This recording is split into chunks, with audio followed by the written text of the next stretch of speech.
noches y la bienvenida a Luis Roel, constitucionalista y ex presidente justamente de la Subcomisión de Acusaciones Constitucionales. Buenas noches, bienvenido siempre. Y Andy Carrión, abogado penalista. Bienvenido, doctor Carrión.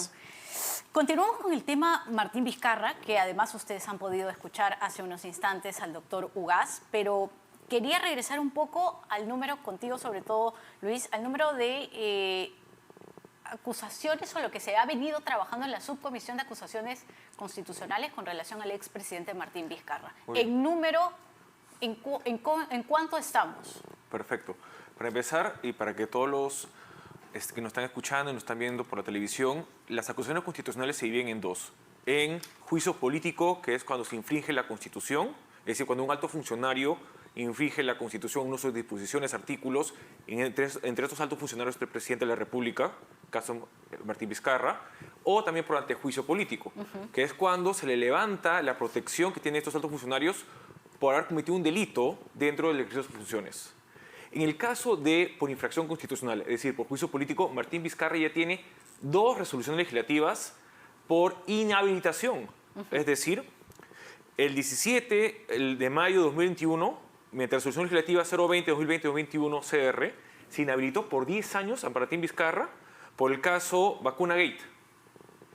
Y luego se inhabilitó por 5 años mediante resolución legislativa 016-2021-2022 CR del 14 de mayo de 2022 por el caso de haber sido ministro y al mismo tiempo director de empresas privadas. Entonces, ya tiene 2 inhabilitaciones por juicio político, por acusaciones constitucionales, en donde está inhabilitado por 10 y por 5 años. Ahora vamos a las restantes. Las otras que son respecto al antejuicio político, para levantarle este velo de protección que tiene el presidente de la República, para que lo pueda ya investigar el Ministerio Público y procesarlo de ser el caso, un proceso penal. Tenemos el caso Richard Swing. ¿En qué situación se encuentra? Está ya en la comisión permanente para que se sustente el informe final. Y de aprobarse el informe final acusatorio, se forme un grupo acusador dentro de la comisión permanente para que acuse ante el Pleno a Martín Vizcarra. O sea, ahí está justo ya para terminar. Está en el último estadio casi. En el último estadio. ¿Y los otros? De esto tenemos Vacuna Gate, que se acaba de aprobar hace unas semanas, la procedencia en la Subcomisión de Acusaciones Constitucionales, pero que falta la ratificación de la comisión permanente. Y luego el caso del Procurador General Soria. Daniel Soria. Claro, Daniel Soria, que también está, no solo Martín Vizcarra, sino también su ministra de Justicia en esta acusación constitucional, por nombramiento irregular y negociación inapropiada. Entonces, en este caso también ha sido aprobada en la subcomisión su procedencia, pero falta también la ratificación de la permanente. Y doctor Carrión, ahora le pregunto a usted, por el caso Vacuna Gate, que es quizá el que moralmente le dolió más a la población, o el que sintió por lo menos más cercano, ¿cuántos años podría recibir el expresidente Martín Vizcarra? Bueno, es una investigación en rigor que implica estos hechos que tú has mencionado relacionados a el tráfico supuestamente de influencias que hubo también en su oportunidad para generarse vacunas de manera irregular. En este caso podríamos estar hablando de una pena que puede ir desde los 4 hasta los 6 años. Pero independientemente de ello, también tenemos que ver en el marco de qué organización se le viene investigando, porque incluso la Fiscalía en su oportunidad había imputado la existencia de una supuesta asociación, ¿verdad?, ilícita, en la que no solamente habría actuado el ex presidente Martín Vizcarra, sino además los ministros, como la ministra de Salud, que en su oportunidad había intervenido de manera protagonista. Las 2 ministras. Por también supuesto. Acuérdense que en el caso del Vacuna Gate se divide en 2. Primero, en el juicio político por infracción de la Constitución, en donde se sanciona en ese caso a Martín Vizcarra con 10 años de inhabilitación que ya he mencionado, a la ministra de Salud, ex ministra de Salud por 5 y a la ex canciller por 1 año de inhabilitación. Y luego se separa en el antejuicio político, que es el que está ahorita en el estadio de que se confirme por la comisión permanente. Y lo que sí es interesante y que es necesario recalcar, para que se solicite o se plantee esto ya en la comisión permanente, la responsabilidad exclusiva es la mesa directiva del presidente del Congreso, en Soto. esos momentos, el congresista Soto. Dijo 4 a 6 años. ¿Esto podría ser, depende de qué? ¿Variar de acuerdo a qué? Quien finalmente va a imponer la graduación de la pena es un juez, pero sin embargo la Fiscalía tiene la posibilidad de postular un marco de pena, ¿no? Y siempre, por lo general, trata de moverse dentro de los marcos máximos de pena. Por ejemplo, si es que está siendo investigado por el delito de colusión, que puede llegar hasta los 8 o 10 años con la agravada, lo que suele hacer la Fiscalía es siempre postular la pena máxima, pero finalmente cuando ya postulan en su acusación este marco de pena, es el juez decididamente quien ya tiene que valorar qué pena le impone. Mucho se recuerda, doctor Carrión, si nos centramos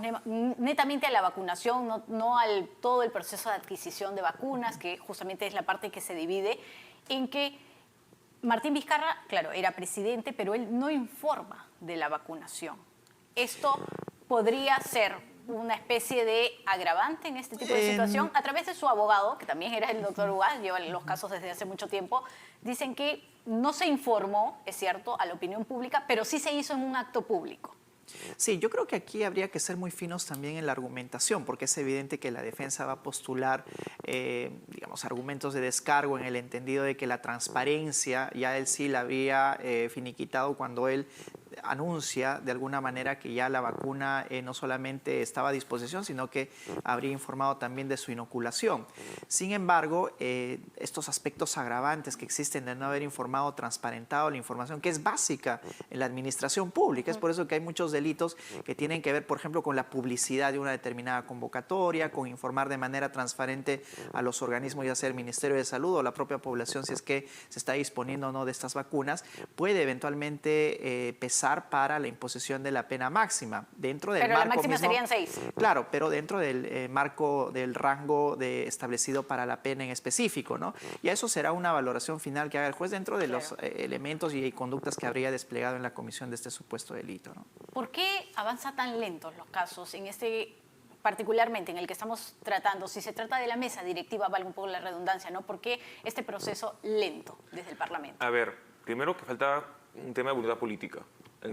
Básicamente. Porque, por ejemplo, en el caso que justamente hemos mencionado de la primera inhabilitación de 10 años de Martín Vizcarra, se hizo cumpliendo con los plazos del reglamento del Congreso, el artículo 89 de este cuerpo normativo, cumpliendo con los plazos, cumpliendo con el debido proceso parlamentario, y se culminó en abril 17 de 2021.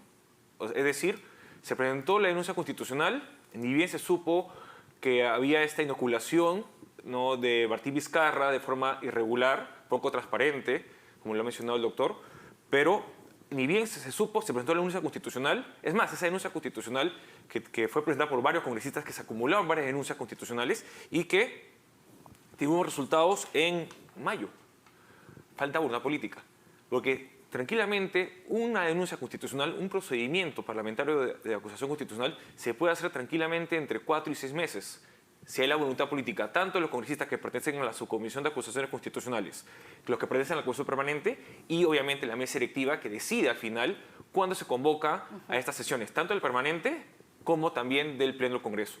Cambiando un poco de tema, y si me lo permiten también, porque está Rutas de Lima. Y con eso iniciábamos también porque acaba de salir un comunicado de la opinión pública. Hace unas horas la Municipalidad Metropolitana de Lima denunciaba a Rutas de Lima, justamente por bloquear este peaje en Puente Piedra, complicar la vida a todas esas personas que se verían obligadas a pagar los 7 soles 50 para poder desplazarse de manera habitual. Pero también hay un comunicado de Rutas de Lima que decía que nosotros hemos cumplido cabalmente desde el momento que fuimos notificados. Y era claro lo que ellos decían, ¿no? Tenemos que seguir cobrando y seguir en nuestras funciones hasta que llegue oficialmente el documento. ¿Cómo podría concluir, y ya te pregunto desde tu punto de vista, Luis, como constitucionalista, este problema que además fue la oferta de campaña del actual alcalde Rafael López Aliaga? Mi mayor preocupación que tengo es en relación a que el alcalde de Lima esté siempre en este conflicto con la empresa y que les pueda estar dando argumentos a que esta empresa diga que lo están hostigando. Y creo que hasta en el comunicado lo dice. Ya lo señalan, sí. Lo señala. Y que deje trabajar el Poder Judicial. El Poder Judicial es un poder del Estado. Es un órgano constitucionalmente autónomo, independiente de todos los poderes y otros órganos estatales. Que lo deje funcionar. Es más, la medida cautelar nos ha sorprendido a todos porque es una medida cautelar que se sustenta en un proceso civil comercial, en donde busca declarar nulo el contrato de Rutas de Lima con el municipio metropolitano de Lima porque había una afectación o porque ha nacido nulo de pleno derecho basado en que hay una presunta acto de corrupción. Entonces, hay que esperar la apelación que haga Ruta de Lima, que el municipio metropolitano de Lima se allane, como ha dicho que se va a allanar, y que sea la sala superior quien confirme o no la misma. Si se confirmara, algo que sí parecería interesante es de que luego puedan hacer de que otros utilicen ese caso como un caso precedente para otros peajes en donde haya tenido ahí, claro, exactamente, una presunción de actos de corrupción. Y si eso sucede, puede hacer de que podamos evitar estos arbitrajes en donde el Estado peruano, lamentablemente, en la mayoría de ellos, pierde internacionalmente, pero que a través de justamente estos medios procesales que se están planteando, se logre la misma resolución. Doctor Carrión, a mí, más que un precedente o que me preocupe, también me preocupa cómo en medio de estos dos conflictos o en medio de estas dos instituciones, por llamarlo de alguna manera, se vulnere la libertad de libre tránsito, de que estas personas no tienen otra vía de salida y que efectivamente los hemos visto en reiteradas oportunidades saliendo con sus carteles, ni siquiera al punto de bloquear la vía, porque es una vía además de alto tránsito, exponiéndose incluso con sus familias, diciendo, bueno, nosotros somos los más afectados y nadie está pensando en nuestra economía y sobre todo que no tenemos una ruta alterna. Ellos, ¿qué tipo de argumentos, armas tienen ahora en medio de esta discusión ya empresarial, por llamarlo de alguna manera, pese a que el municipio es una institución? Claro que sí, podemos nosotros estar en desacuerdo, por ejemplo, con algunas formas de actuación o de conductuales del propio alcalde de la Municipalidad de Lima, pero también hay que recordar de que este era su estandarte de ofrecimiento político cuando él se lanzó para ocupar este puesto en la municipalidad. Y de hecho, que yo creo que lo ha estado enarbolando de manera efectiva, ¿no? Porque si uno puede pretender que se garanticen las inversiones públicas cuando esto tiene un origen corrupto, pues entonces estamos poniéndonos también al borde del país tercermundista que resguarda todo, no importa cómo. Y de hecho, que en los principios de la firma de un contrato civil tiene que buscarse la finalidad lícita, porque si hay una finalidad ilícita, el contrato simplemente no vale, es anulable. Y eso es lo que ha sucedido, solamente de que, como tú has mencionado, esto no lo originó la Municipalidad de Lima. Esto lo originó un grupo de pobladores, una asociación que se vio vulnerada en su derecho de libertad de tránsito. Y en efecto, ¿no? Y que cuando se entera del aumento, claro, con mucha mayor fuerza. Es como que pongan, y solo para terminar, claro, es como que pongan un peaje en la esquina de la casa de alguien y para salir y entrar tengan que cobrar y pagar de manera efectiva, vulnerando no solamente su libertad de tránsito, sino también la economía de las personas. Exacto. Y eso es lo que ha sucedido. El juez ha tomado la decisión y evidentemente se tienen que seguir los cauces regulares. Pero eso no implica también, Johanna, de que en este caso, si es que la municipalidad o sus funcionarios advierten conductas irregulares sucesivas, como también la obstrucción, por ejemplo, de la libertad de tránsito, a pesar de que ellos ya habían desactivado sus propias garitas, de que procedan a comunicar al Ministerio Público, y será el Ministerio Público quien actúe de acuerdo a sus atribuciones. Puede también el Ministerio Público recibir la denuncia y decir, bueno, es que aquí no hay nada, lo archivamos liminarmente. Pero eso no impide a que los ciudadanos tengan, incluso los funcionarios de la municipalidad, el derecho de denunciar eventuales actividades ilícitas. Y eso es lo que ha hecho la municipalidad. Naturalmente a la empresa no le va a gustar que la estén denunciando, que estén advirtiendo al Ministerio Público algunas conductas ilícitas. Se termina convirtiendo en un hostigamiento. Claro, justamente lo que hay que agregar es, el municipio de Lima no tiene nada que ver en este proceso. Es más, incluso es demandado. Porque quien promueve la demanda y la medida cautelar que se ha obtenido es una asociación de vecinos de Puente Piedra. Y los demandados, ¿quiénes son? Ruta de Lima y el municipio. Por eso que lo que dice el alcalde de Lima es, el municipio se va a llenar porque obviamente le conviene la decisión. Mientras que quien se iba a apelar y va a pelearla ante una sala superior va a ser Rutas de Lima. Y algo muy importante que mencionó el doctor, las carreteras le pertenecen a todos los peruanos. Que tengan la concesión no significa que ellos sean los dueños. Por lo tanto, si hay una resolución judicial que dice que ya se tiene que dejar de cobrar el peaje y se tiene que dejar la vía libre, de permitir el libre tránsito de los peruanos, se tiene que garantizar ello. Y no solo está el municipio, tiene que estar el Ministerio Público, tiene que estar la Policía Nacional del Perú encargada de resguardar esa decisión judicial. Otro tema, antes que nos gane el tiempo, porque Juan Burgos, desde el Parlamento de la República, defiende un proyecto de ley de restablecer jueces sin rostro. Y ahí le pido su opinión, porque acompañado de de esta defensa, lo que dice Juan Burgos es, hay miedo de parte del Poder Judicial entonces. Yo no creo que exista temor por parte del Poder Judicial y tampoco creo que el objetivo que se intenta buscar implementando esta norma sea la reducción de los índices de criminalidad, porque ¿Qué se estaría buscando desde su punto de vista? Yo creo que son medidas efectistas, ¿no?, que intentan dar a entender a la población de que desde el Congreso de la República en efecto se están implementando medidas que puedan eficazmente reducir los índices de criminalidad. Pero el problema no son los jueces, tampoco el problema es de que tengan o no rostro. Para ganar una mejor aprobación. Claro que sí. Es un populismo legislativo. Por supuesto, y yo creo que deberían de ir más bien al origen, a la génesis de este tipo de conductas delictivas, porque también nosotros tenemos experiencias en la implementación de jueces sin rostro. Y lo que ha sucedido es de que la Corte Interamericana, por ejemplo, anuló los juicios de jueces implementados por jueces sin rostro y en nuestro país tuvimos que volver a realizar esos juicios porque no garantizaban justamente el debido proceso. En ese caso, ya había una sentencia del Tribunal Constitucional que justamente en la legislación antiterrorista emitió una sentencia declarando inconstitucional disposiciones entre ellas la de jueces sin rostro, siguiendo la decisión de la Corte Americana de Derechos Humanos sobre el caso de peruanos y de otros países que somos de la OEA. Por lo tanto, entonces, esa propuesta, esa iniciativa legislativa populista que busca tratar de tener algún rédito público y político para el Congreso y para el propio congresista, ya nace en un sustento inconstitucional e inconvencional. Yo voy a leer textualmente, porque lo había dicho en resumen, pero lo que señaló el congresista es: este proyecto busca salvaguardar la vida e integridad de los promotores de justicia, una vez que sean declarados estos señores como terroristas urbanos, es lo que él dice, que están buscando, mediante el terror, someter a un país. Muy bien, entonces que hagamos bajo algo. esa bandera o bajo esa premisa es según lo que señala algo. Entonces el Congreso, congresista los congresistas deberían dejar su seguridad personal y se lo den a los jueces.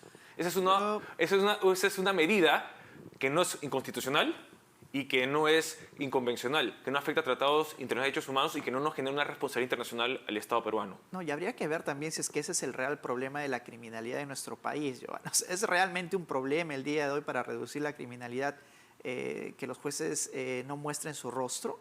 Yo creo que no, en lo absoluto. Si es que quieren implementar, por ejemplo, una norma que se llama terrorismo urbano, porque hay algunas organizaciones que usan dinamitas, entre otras, para coaccionar y extorsionar, pues que la implementen, porque, digamos, hay diferencias entre el terrorismo ortodoxamente entendido y el terrorismo que ahora estamos observando se puede implementar. Pero yo creo que no pasa más bien por el problema de los jueces sin rostro. Esto se establece en los 90. La diferencia, ¿cómo la ven? Entre esos años que eran, claro, complejos, a el tipo de delincuencia que se vive actualmente. El gran problema que tenemos es que nosotros, el Perú y los peruanos, no entendemos de las lecciones aprendidas.